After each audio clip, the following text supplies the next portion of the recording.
They think it's rude to watch TV on your iPhone with the volume up in a restaurant bar is rude? Ask her to put the game on. It's rude for a kid too. That's why there are headphones. Go sit next to her and ask her what we are listening to. Do people actually think this is not rude? Anyone in any public setting should not have the phone volume on if at all possible. My kid was very occasionally get to watch a video with no sound or extremely low sound in public because I find it so rude. Like volume so low I cannot hear it one seat over from her. So damn rude. No one needs to hear what are you watching. Either it's in a restaurant, public transportation. If you want to watch something put some earphones or just keep it on the low volume. Why they always have to put on the loudest volume too? If someone was completely skinned alive and then left at a hospital, without their skin, what would the doctors/surgeons do with a still living skinned person? Not a whole lot you can do to help them survive long term. So doctors would probably heavily medicate the patient. If not put them in a medically induced coma outright.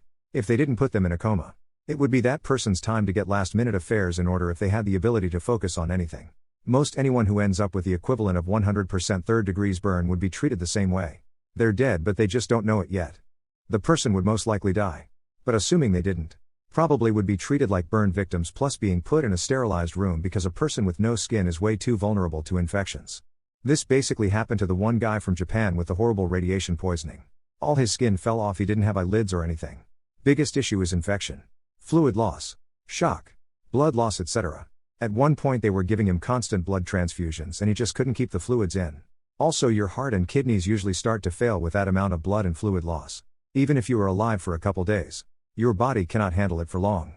First off, it's extremely unlikely the person would come in alive if they were completely skinned. If that were to somehow happen, medical coma, pseudo-skin, or in Brazil, fish skin, and then sourcing cadaver skin. Lots and lots of cadaver skin. And the person would just die anyway. We have temporary measures to help skin heal. But if it's all burned away, and there's nothing of the dermal layer left, and no donor skin, they'd just die. We really only use autografting for permanent skin replacement. They think chocolate syrup doesn't really taste like chocolate? I kinda agree.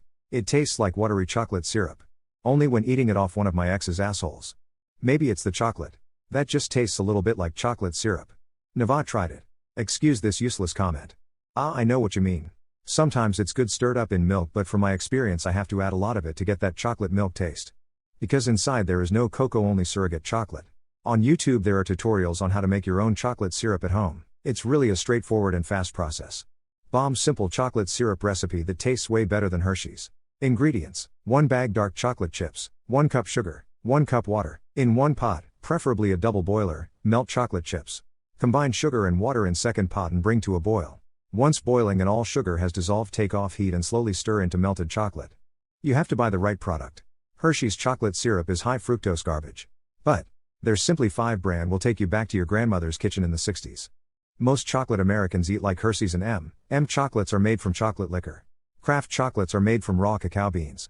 I had a patient that was on a low phosphorus diet because of failed kidneys. He could not eat Kraft chocolates because of cacao but could eat Hershey's bars as the liquor had less phosphorus. What went away quietly without anyone noticing? Al-Qaeda, really? I haven't heard anything about them in a decade. The upset of the police officers who stood by while children were being gunned down, saying things like if my child was in there I'd go in and quat. The whole issue around net neutrality went away even though it was repealed, at least until Biden took over. You would have thought that the internet was dead if you'd been around Reddit then. The middle class, equitable wealth distribution, political representation, democracy, at least in the US. Asian lives matter. Not saying they don't, but the protests and people talking about them like they talked about BLM. Swords. I have only seen one dude carrying an actual sword in my life. But from what I've learned about history is that people used to always have swords on them. Guess they got replaced by good old guns. To give one that's not boring political whining. Car repair. People forget that until like the 90s. Cars suck so bad it was just accepted that part of life was spending hours every month fiddling inside the guts of your car. The modern car that you buy and just drive for hundreds of thousands of miles with oil changes and tire rotations is wildly different from how it used to be. Jeffrey Epstein's log of rich and powerful pedophile visitors to his island. They killed him so he wouldn't talk. Threw away the evidence of his murder. And played crazy and stupid drama on the news for months until the court case was done and gave them time for people to forget that these sick fucks are still free going to other islands still doing this shit. Unless I'm missing something.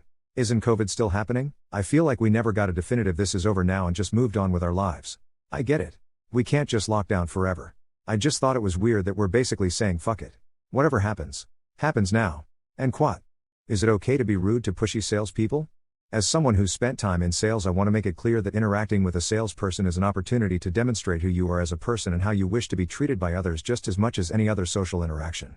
If you feel inconvenienced or upset by a person's persistence, you have any manner of options in how you choose to interact with that person. I just really believe that when it comes to thinking back on the events of the previous day, it's important that we, as people, spend as much time thinking about how we behave towards others as we spend thinking about how others behave towards us. Stranger on phone likely doing a shitty job, be nice, ask them, take off whatever lists or whatever. Old friend from a previous job keeps calling, texting about money opportunities, tell them to fuck off. Being nice lets them logic their way in to keep bothering you. Super nice, gullible, guy I worked with called me with this shot for years until I told him to F off. I let it go way too long and I felt bad, so don't make my same mistake and don't feel bad. I used to do sales. They push people to do that. I always refused. I did really well. Most people with half a brain are put off by that behavior. Every time my boss used to try and show me how it's done, people would say how appalling he was and ask him to leave. It isn't being rude to order them to leave and stop talking. They're violating your boundaries and being pushy. You're sticking up for yourself. If they keep talking, only say leave. Leave and/or leave. Don't engage. Just bounce them along.